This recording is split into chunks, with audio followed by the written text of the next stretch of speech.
今日呢一部咧就係 Suzuki 嘅 Jimny 4驅車嚟㗎。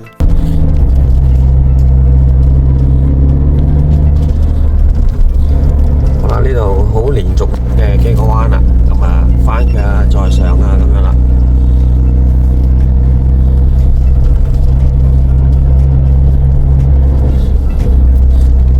平時呢啲斜路幾多波啊會上到？呢啲2波啦要。而家咧？而家才3波。3波上到，但係以前就2波先上到。係啊。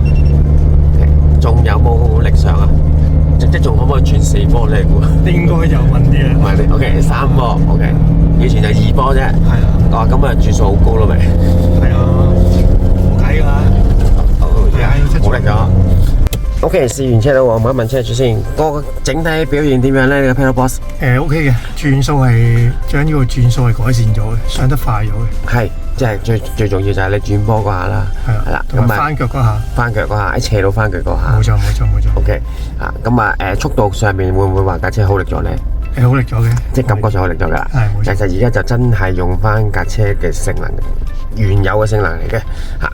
OK， 咁啊多謝車主啦，咁選擇我哋嘅 DTZ Pedal Box。如果大家想了解多啲，可以 WhatsApp 翻俾我哋63409933，電話27807943嘅。我哋亞洲汽車材料有限公司係德國 DTZ System 嘅香港代理。好，唔該晒。